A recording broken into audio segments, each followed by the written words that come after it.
ఎందరో మహానుభావులు, అందరికీ వందనాలు. ప్రస్తుతం నేను డాక్టర్ చాగంటి సూర్యనారాయణమూర్తి గారు రచించిన డాక్టర్ కథ అన్న పుస్తకాన్ని వినిపిస్తున్నాను కదండి. ఇప్పుడు పఠనాన్ని కొనసాగిస్తాను. ఆనాటి ప్రభుత్వ వైద్య శాఖలో ప్రవేశం పొందవలనంటే ప్రతి వైద్యుడు 1 సంవత్సరం తప్పకుండా హౌస్ సర్జను ఉద్యోగం ఏదో ఒక పెద్ద గవర్నమెంట్ ఆసుపత్రిలో చెయ్యాలి. స్వతంత్రంగా వైద్యం చేసుకోవాలన్నా అన్ని వైద్య శాఖల్లోనూ ప్రజ్ఞ గడించడం అత్యవసరం. అప్పట్లో ప్రైవేట్ ప్రాక్టీసు చేసే వైద్యుడెవడూ ఈ కేసు నా చేత కాదు అని అనడానికి వీల్లేదు. కంటికి ముక్కుకే ప్రత్యేక వైద్యులు, ఇంతమంది స్పెషలిస్టులు కూడా అప్పుడు అరుదు. ఈ హౌస్ సర్జన్ ఉద్యోగాల్లోనే నాటి ప్రఖ్యాత వైద్య శాస్త్రజ్ఞులతో కూడా పనిచేయడానికి, తద్వారా ఆధునిక వైద్యశాస్త్ర ముఖ్య సూత్రములు, సాంప్రదాయములు సమగ్రంగా గ్రహించడానికి, చక్కని అనుభవం సంపాదించడానికి వైద్యులకు సదవకాశాలు లభించేవి. ఈనాడు దక్షిణాపథంలో స్వతంత్ర వైద్య వృత్తి ఇంత సుస్థాపితంగా, దారుఢ్యంతో నవోన్మేషంగా అభివృద్ధి చెందుతోందంటే ఆనాటి ఆ సదవకాశాల ఫలితంగా సుశిక్షితులైన వైద్యుల కార్యశూరత్వమే దానికి కారణం. మద్రాసు వైద్య కళాశాలలో ఆనాడు ఉత్తీర్ణులైన ఇట్టి వైద్యులే ఇప్పుడు మనకు దక్షిణ దేశంలో ప్రతి పట్టణంలోనూ జిల్లాల్లోనూ కనపడే ప్రఖ్యాత వైద్య సంఘాలకు, ముఖ్యంగా స్వతంత్ర వైద్య వృత్తికి ప్రాతిపదికలు. వీటికి పూర్వం ఆధునిక వైద్యశాస్త్ర వైద్యులెవరూ స్వతంత్ర వైద్య వృత్తిలో లేరని కాదు. అక్కడక్కడ డాక్టర్ శ్రీ పట్టాభి సీతారామయ్య గారి వంటి ప్రముఖులు ప్రభుత్వోద్యోగం కాదని స్వతంత్ర వైద్య వృత్తిలో ఉండేవారు. కానీ ఆధునిక వైద్యులు చాలామంది పట్టణాలలోనూ పల్లెల్లోనూ సొంత ఆసుపత్రులు పెట్టుకుని స్వతంత్ర వైద్య వృత్తిలో జీవనయాత్ర గడపడానికి మొదలుపెట్టడం 1920 ప్రాంతంలోనే. మద్రాసు వైద్య కళాశాలలో నుంచి పాసైన ప్రతి వైద్యుడు మొదట శస్త్రచికిత్స శాఖలోనూ, వైద్య శాఖలోనూ, నేత్ర చికిత్స శాఖలోనూ, ప్రసూతి చికిత్సలోనూ అధమపక్షం 6 నెలలు మద్రాసు ఆసుపత్రుల్లో హౌస్ సర్జన్లుగా చేసి అనుభవం సంపాదించుకోవడం పరిపాటిగా ఉండేది. ఆ రోజుల్లో లేడీ డాక్టర్లు చాలా అరుదు. పట్టణాలలోనూ పల్లెల్లోనూ మగ డాక్టర్లే చాలా వరకు ప్రసూతి వైద్యం చేయవలసిన అవసరం ఉండేది. ఎగ్మూరులో ఉన్న స్త్రీ శిశు ఆసుపత్రి, గిప్పర్డ్ గారు స్థాపించిన ప్రసూతి వైద్య విశాల ప్రపంచమంతటిలోనూ ప్రఖ్యాతి పొందినవి. అందుకని నేను ఆ ఆసుపత్రిలో హౌస్ సర్జన్గా చేరాను. ఈ ఆసుపత్రిలో విచిత్రం, చాలామందికి తెలియంది ఏమంటే ఇది స్త్రీల కోసం స్థాపించిన ఆసుపత్రి అయినప్పటికీ దానిలో అప్పుడు పెద్ద ఉద్యోగాల్లో అందరూ మగ వైద్యులే. దీనికి కారణం కొంతవరకు స్త్రీలు అప్పుడు వైద్య వృత్తికి సుముఖంగా లేకపోవడం అయినప్పటికీ ప్రసూతి వైద్య సంబంధములైన పెద్ద ఆపరేషన్లన్నీ స్త్రీ వైద్యులకు అలవి కానివి అనే ఒక అపోహ ఉండేది. కాన్పు కష్టమై 1 గంట ఆలస్యమైతే ఈ రోజుల్లో సిజేరియన్లు అంటే సెక్షన్లు, కడుపు కోసి పిల్లని బయటకు తీయించుకోవడం పరిపాటి అయింది. కానీ 50 ఏళ్ల కిందట పటకారుతో పిల్లను బయటకు లాగడం అంటే ఫోర్సెప్స్ పద్ధతి సామాన్యంగా చేసేవాళ్ళు. ఈ విధంగా శిశువును బయటకు లాగడానికి ఒక్కొక్కప్పుడు ఎంత బలం కావాలో ఈ ఆపరేషన్ చేసిన వైద్యులకు గోచరమవుతుంది. ఇది కాక శిశువు అడ్డం తిరిగినప్పుడు దానిని మామూలు మార్గానికి తిప్పే ఆపరేషన్లకు ఎంతో బలము, ఓర్పు అత్యవసరాలు. బహుశా ఈ శిశు ఆసుపత్రిలో అప్పట్లో పెద్ద వైద్యులందరూ పురుషులుగా ఉండడానికి ఇవి కొన్ని ప్రబల కారణాలు. ఆ ఆసుపత్రిలో ఒక రోజున కొత్తగా ఉద్యోగంలో చేరిన ఒక లేడీ డాక్టరు, సుమారు 80 పౌనుల బరువు ఉంటుంది, ఆపరేషన్ చేస్తున్నది. పటకారుతో ఎంత లాగినా శిశువు బయటపడే సూచన కనపడడం లేదు సరికదా. పట్టు సడలిస్తే కొంచెం లోపలికి కూడా పోతున్నట్టు కనిపిస్తోంది. ఈ కరిమకరి యుద్ధం పక్కన నుంచొని చూస్తున్న ఆసుపత్రి సూపరింటెండెంటు, తల్లి పట్టకారు పట్టుకుని వేళ్లాడితే శిశువు బయటపడుతుందా? పట్టుబట్టి గట్టిగా లాగితే కానీ, లేకపోతే నిన్ను కూడా లోపలికి లాగేస్తుంది అన్నాడు. సైనికోద్యోగంలో నుంచి బయటకు వచ్చిన డాక్టర్లు చాలామంది సైనిక వృత్తిలో మర్చిపోయిన స్త్రీ ప్రసూతి వైద్యంలో తర్ఫీదు పొందడానికి దేశంలో అన్ని ప్రాంతాల్లోంచి ఈ ఆసుపత్రికి వచ్చేవారు. మంచి ఆజానుబాహులైన కెప్టెన్లు, లెఫ్టినెంట్లు, ఉత్తర దేశస్థులు పట్టకారుతో ఆపరేషన్ నేర్చుకోవడం చూస్తుంటే వీళ్ళు విస్కీ బుడ్డి బిరడా లాగుతున్నారా అనిపించేది. అంత మోటుగాను హఠాత్తుగాను ఆ ఆపరేషన్ చేసేవారు. ఈ ఆసుపత్రి ప్రసూతి వైద్యంలో తర్ఫీదు కోసం ఆసుపత్రికి కొంత జీతం కట్టి కొంతమంది వైద్యులు నేర్చుకుంటూ ఉండేవాళ్ళు. వీళ్ళని పోస్ట్ గ్రాడ్యుయేట్స్ అనేవారు. వీరు కట్టే జీతం 35 పాళ్ళు వీళ్లకు నేర్పేందుకు గురుదక్షిణగా సొంతానికి ఆసుపత్రి సూపరింటెండెంట్ తీసుకునేవాడు.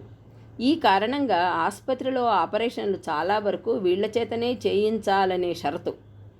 నా వంటి హౌస్ సర్జన్కు ఆపరేషన్ చేసే అవకాశాలు అందుచేత బహుస్వల్పంగా ఉండేవి. వాటి కొరకు వేటాడడమే మా ఉద్యోగం అంతా. ఒకనాడు యూరోపియన్ స్త్రీ, ఒక పెద్ద ఉద్యోగస్తుడి భార్యకు ఆసుపత్రిలో నొప్పులు ప్రారంభమైనాయి. కొంచెం గాభరా మనిషి కావడం వల్ల కేకలు, ఏడుపులు తప్ప అసలు కానుపు వ్యవహారం చురుగ్గా ముందుకు సాగడం లేదు. ఈ ఆసుపత్రిలో ఒక రూల్ ఏమిటంటే, యూరోపియన్ స్త్రీ కానీ ఆంగ్లో ఇండియన్ స్త్రీ కానీ ఏ మాత్రం బాధ ఉందని చెప్పినా డ్యూటీ చేస్తున్న డాక్టరు సూపరింటెండెంట్కు తక్షణం ఆమె స్థితిని గురించి తాకీదు పంపించాలి. నాకు ఆసుపత్రి పద్ధతులు కొత్త కాబట్టి ఆసుపత్రిలో నర్సులందరి మీద అధికారి అయిన ఆంగ్లో ఇండియను మ్యాట్రన్ని సలహా అడిగాను. ఈమె దాదాపు 30 ఏళ్ల అనుభవంతో ఆసుపత్రి లోతుపాతులన్నీ తెలిసి ఎంత సమర్థుడైన డాక్టరు, మంచి పేరైనా ఒక్క మాటతో మంట కలిపే సామర్థ్యం గల తాటకి. ఏమమ్మా, ఈమె చూస్తే శాండోలాగున్నది, నడుము కొలతలు చూస్తే కావలసిన దానికంటే ఎక్కువగా ఉన్నవి, ఎందుకు ఈమెకు కానుపులో ఇంత బాధ అన్నాను. ఆమె అంది, డాక్టరు, నువ్వు చిన్నవాడివి, ఇంకా నీకు కొంతకాలం వరకు ఇది బోధపడదు. నడుము కొలతే కాదు, ఏ కొలత తీసినా కావలసినంత ఉంటుంది. అసలు పేచీ ఏమిటంటే, కొందరు స్త్రీలు భర్తల కోసం పుడతారు కానీ బిడ్డల కోసం కాదు. ఈమె కూడా అంతే. ఎంత శాండో అయినా పిల్లను కనాలేదు, పాలిచ్చి పెంచాలేదు అన్నది. ఆమె సలహా మీద సూపరింటెండెంట్కు ఈ క్రింది తాకీదు పంపించాను. మిస్సెస్ సో అండ్ సో 1 గంట నుంచి నొప్పులని బాధపడుతున్నది. టెంపరేచరు కానీ ఇతర దుర్గుణాలు కానీ ఏమీ లేవు. కానుపు సూచనలేవీ కనపడవు. గర్భకోశం శాంతంగానే ఉన్నది. శిశువు తల ఇంకా ఏమాత్రం కిందికి దిగలేదు. శిశువు గుండె మామూలుగా 120 సార్లు పనిచేస్తున్నది. పరీక్ష చేస్తే గర్భం ద్వారా 2 వేళ్లు పోయేటంత వరకే తెరుచుకొని ఉన్నది. తీసుకోవలసిన చర్య వివరములు రాయండి అని పంపించాను. వాస్తవంగా ఈ రోగికి చేయవలసిన చికిత్స అతి స్వల్పం. 5-6 గంటలు విశ్రాంతి, నిద్ర కలిగించే ఒక మోతాదు ఇస్తే రోగి చక్కగా విశ్రమించి రెట్టింపు బలంతో నొప్పులు వచ్చి ప్రసవిస్తుంది. కానీ నేను పంపిన తాకీదును సూపరింటెండెంట్ కొంచెం స్నేహితులతోనూ బ్రాందీతోనూ జల్సాగా ఉన్నప్పుడు చూశాడు. దాన్ని సరిగ్గా చదివో చదవకతో పట్టకారుతో ఆపరేషన్ చేసి కాన్పు చెయ్యి అని పెన్సిల్తో వ్రాసి తిరిగి పంపించాడు. గర్భద్వారం సరిగ్గా తెరవనప్పుడు, శిశువు తల కిందికి సరిగ్గా రానప్పుడు పటకారు వేయడం చాలా కష్టము, ప్రమాదము కూడా. కానీ అంత కష్టమైన ఆపరేషను అట్టి రోగి మీద చేయడానికి రాక వచ్చిన అవకాశాన్ని ఏ హౌస్ సర్జను వదులుకోడు. అదీ కాక అది ఎంత జల్సాలో ఉన్నా సూపరింటెండెంట్ ఆజ్ఞ కదా. సరే, ఏమైతేనేమి మేట్రన్తో కూడా సంప్రదించి ఆపరేషన్ చేయడానికి మొదలుపెట్టాం. కానీ అనుకున్నట్టుగానే అన్ని చిక్కులే వచ్చాయి. గర్భద్వారం ఇంకా సంకుచితంగా ఉండడం వల్ల చేతితో దాన్ని పెద్దది చేసి లోపలికి పట్టకారు పోనివ్వవలసి వచ్చింది. అలా చేసినప్పటికీ పట్టకారుతో శిశువు తల పట్టుకోవడమే బ్రహ్మాండమైపోయింది. పట్టిన తర్వాత పట్టకారుతో ఎంత గట్టిగా లాగినా శిశువు బయటపడే సూచనలు ఎంత మాత్రం లేవు. అంతకు మించి చొరవ చేయడానికి ధైర్యం లేక తిరిగి సూపరింటెండెంట్కు జరిగిన వివరాలు పట్టకారు వేశాము. కానీ ప్రసవం చేయలేకపోయినాం, దయచేసి రమ్మనమని ప్రార్థన అని వ్రాశాము. ఆ చీటీతోటి రాజబంధువులు వ్యవహారం కాబట్టి రోగి యూరోపియన్ స్త్రీ కాదు, అసలు మూల విరాట్టే సూపరింటెండెంటు ఆ నిశీధ రంగం మీద ప్రత్యక్షమైనాడు. చేతులు కొడుక్కొని రోగిని పరీక్ష చేశాడు. దాంతో కొంత మైకం వదిలి చెదిరిన మబ్బులో నుంచి చంద్రుడు తొంగి చూచినట్టు ఆయనకు రోగస్థితి కొంచెం స్ఫురించింది. నన్ను చూచి ఆకాశమండలం పైన ఉన్నట్లుందే శిశువు శిరస్సు, ఇది ఎలా భూమి మీదికి దిగుతుంది అని ఉరిమాడు. నేను మెల్లగా చీటీలో నేను వ్రాసిన తల ఏమాత్రమూ కిందకు దిగలేదు అనే వాక్యం, ఆయన పెన్సిల్తో రాసిన పటకారు వేయుము అనే వాక్యము ఆయనకు చూపించాను. దాంతో జరిగిందంతా కలగన్నట్లు కొంచెం గ్రహించాడు. ఏం జరిగింది? పటకారుతో ఎందుకు తీయలేకపోయినావు అని గదిమాడు. ఎంత లాగినా శిశువు కదలడం లేదండి అన్నాను. ఎలా కదలదో చూద్దాం. క్లోరోఫామ్ ఇవ్వడం మొదలెట్టు. సరిగ్గా ఇవ్వాలి. మీ హౌస్ సర్జన్ల పద్ధతిని బెదురుతూ కాదు, యమకింకర దర్శనం అయ్యేంత ఘాటుగా ఇవ్వాలి కానీ అని తొందర చేస్తూ చేతులు శుభ్రం చేసుకుని పక్కన నిలబడ్డాడు. మత్తుమందు ఇవ్వడం నాకు అదే మొదటిసారి. పైగా సూపరింటెండెంట్ కేకలు. దానా దీనా నాకు కంగారు భయం చేత అంత ఘాటుగా మత్తివ్వడానికి చొరవ లేకపోయింది. రోగికి మత్తు లేకపోవడం సరికదా, ఒక్కటే ఏడుపు పెడబొబ్బలు సాగించింది. సరో చాలే. ఏదో ఒక విధంగా నలుగురు కొత్తగా నేర్చుకునే నర్సులు కదలకుండా రోగిని నొక్కి పట్టుకుంటే ఎంతో ప్రయాస మీద ఆ బిడ్డకు పట్టకారు తగిలించాను. ఒక్క గట్టి పట్టి లాగాను. ఆపరేషన్ గది చలవరాతి పెంకుతో అటు నునుపుగా ఉంటుంది. దానికి తోడు ఆ సమయంలో నెత్తురు, లైజాల్ లోషను నీళ్లు పడి మరింత జారైంది. ఈ పరిస్థితుల్లో లాగడం సాధ్యం కాని శిశువుని గట్టిగా లాగడం వల్ల పటకారు పట్టుదప్పి కాలు జారి సూపరింటెండెంట్ ఖాళీ పట్టకారును కౌగలించుకుని చాప తెట్టుగా పడ్డాడు. పక్కన నిల్చుని చూసేవాళ్లకు నవ్వాపుకోవడం కష్టమైంది. మేమందరం ఆయన్ని లేవనెత్తి కడిగి శుభ్రమైన దుస్తులిచ్చాం. కోపంతో నా మీదనో శిశువు మీదనో చెప్పలేను కానీ ఆయనకు క్రోధావేశించి ఒక్క క్షణం నోట మాట పెగలకుండా పోయింది. కానీ వెంటనే తిరిగి ఆపరేషన్ పూర్తి చేయడానికి సంకల్పించి రెసిడెంట్ మెడికల్ ఆఫీసరు అంటే ఆసుపత్రిలో ఎల్లప్పుడూ నివసించే డాక్టర్కి కబురు చేశాడు. అలాంటి పేచీ కేసులకు మత్తుమందు సూపరింటెండెంట్కు ఎలా కావాలంటే అలా ఇవ్వడం అతనికి పరిపాటి.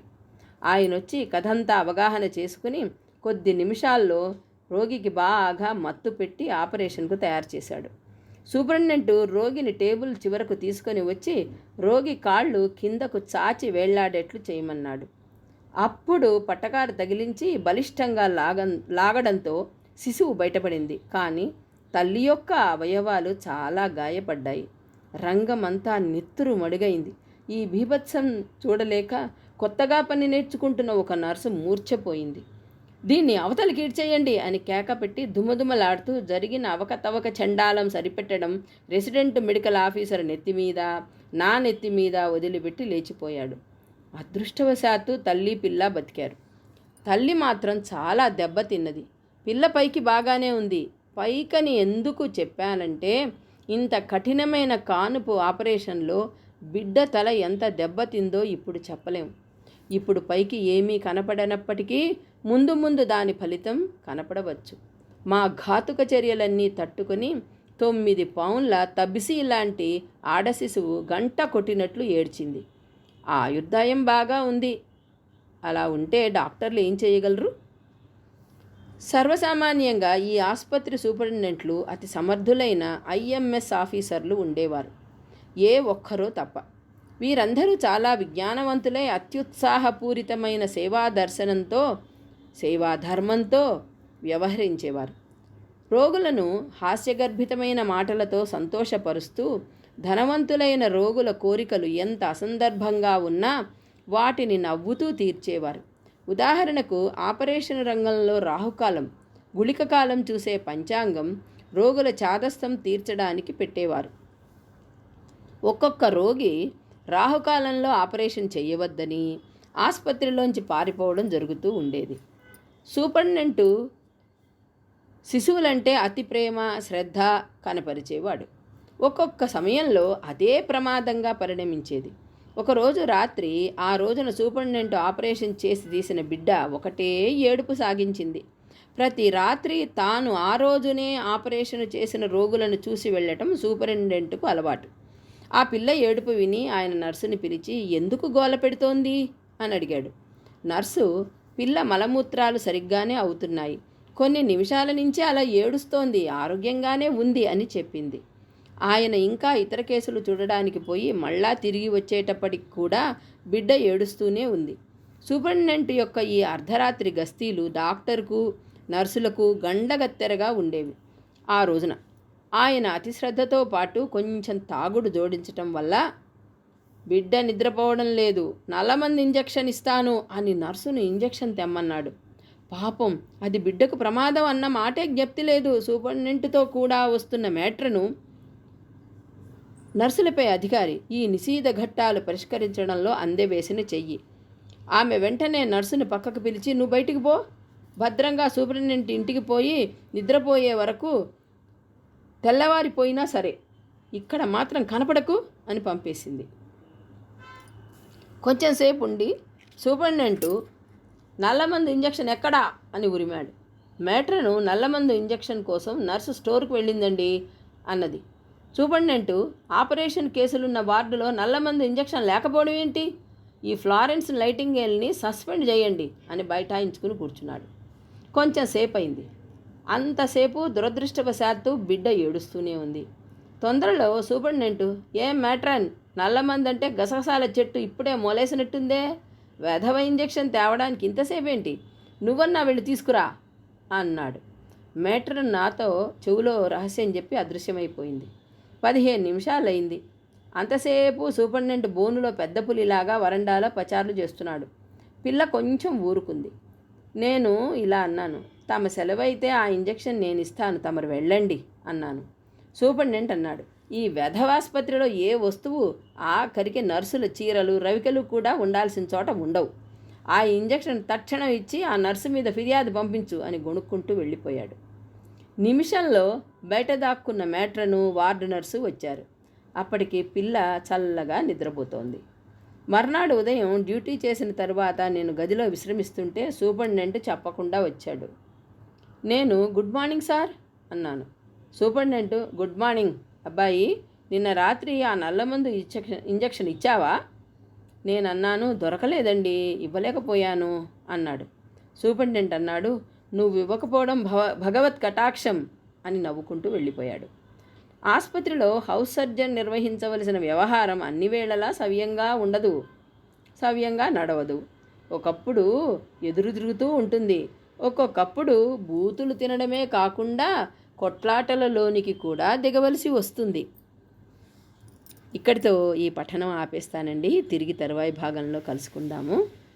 ఈ డాక్టర్ కథ మీకు నచ్చితే లైక్ చేయండి, షేర్ చేయండి, సబ్స్క్రైబ్ చేసుకుని నన్ను మరింతగా ప్రోత్సహించండి.